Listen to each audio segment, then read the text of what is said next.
Parte ng Gilas lineup si QMB, ito ang nasabi ni Coach Tim Cone kasabay ng pagiging local player niya para sa Gilas team. Papalag ngayon ang Gilas sa Group A ng FIBA World Cup Qualifiers at pabor sa atin nakagrupo natin kaagad ang New Zealand at Australia tapos ang team ng Guam dahil hindi natin makakalaban pa ang Australia at New Zealand sa cross match habang ang Guam naman na pinakamahina sa ating grupo ay kailangan natin na talunin kaagad sa first window sa Nobyembre sa ating back-to-back game kontra sa team ng Guam nang sa ganon ay masigurado natin na hindi tayo ang magiging huling team sa ating grupo at ang huling team ang malalaglag kaagad mai-eliminate sa group stage at ang mai-eliminate nga sa group stage na nakikita natin ay ang team ng Guam. Dahil sa local na nga si QMB mukhang pwede na itong maglaro kagaya ni Kai Sotto, Jamie Malonzo at iba pa sa Japan B-League bilang Asian import at maging sa KBL mukhang naglalaway na sila dito kay QMB, local player ng Gilas. Ibig sabihin nito pwede siyang maglaro bilang Asian quota player ng KBL. Mas gumanda pa ang takbo ng karera ni QMB sa larangan ng basketball dahil sa pagiging categorize niya bilang local player ng Gilas at pwede siyang maglaro bilang Asian import sa mga liga dito sa Asia. Ito naman ang posibleng dahilan kung bakit nagmamaang-maangan o hindi talaga inilaban ang eligibility ni QMB sa FIBA ng SBP. Gusto nila na magpa-draft sa liga na may height limit at limitado rin ang pagunlad. Humihina na talaga ang liga na iyon na pag-iiwanan sa high-level competition. Maraming restrictions at iniipit pa talaga ang mga players na gustong maglaro abroad. Kagaya ngayon, meron na silang 3-year ban rule para sa mga players na ayaw mag-renew ng kanilang kontrata at lumipat ng liga abroad. Kinailangan pa talaga ni QMB ng sarili niyang abogado para may apila ang desisyon ng FIBA at tuluyan ng maging local ng Gilas.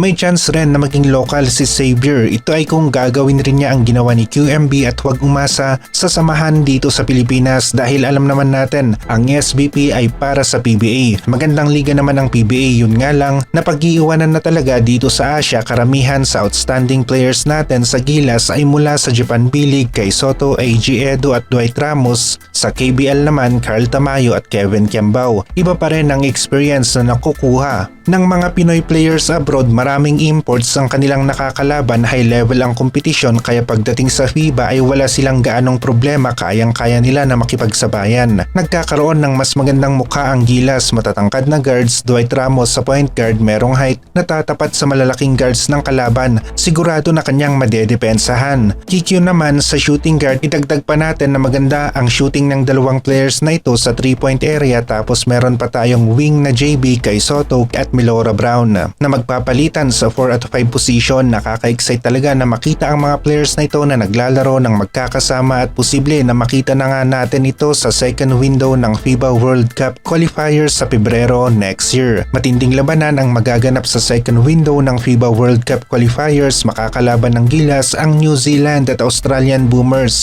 Pwede na makuha ng Gilas ang panalo laban sa team ng Australian Boomers kapag kumpleto ang ating lineup. Merong kay Sotto, AG Edu, QMB, Dwight Ramos, Kevin Kiambao at kung aabot ay meron pa tayong Ange Kouame na isa nga rin sa mag-aapila next year dahil merong chance na maging local si Ange Kouame ng Gilas base na rin sa guidelines ng FIBA at mukhang ito nga ang ginamit ng kampo ni QMB, ang guidelines ng FIBA na hindi naman nila pwedeng baliwalain dahil sila mismo ang gumawa nito. Francis o Lebron Lopez ang isa pa nga na aabangan natin sa Japan B-League. Merong chance na isa siya sa magiging parte ng Gilas team kapag mas na-develop pa ang kanyang laro sa pro level. May chance nga na baka maging itong si QMB ay umabot pa sa lineup ng isang team sa Japan B-League dahil local lang ito kagaya ni Lebron Lopez at mukhang tapos na nga rin ang kontrata ni QMB sa Macau Black Bears. Pwede na siyang i-recruit ng ibang liga dito sa Asia kagaya ng Japan B-League bilang isang Asian import.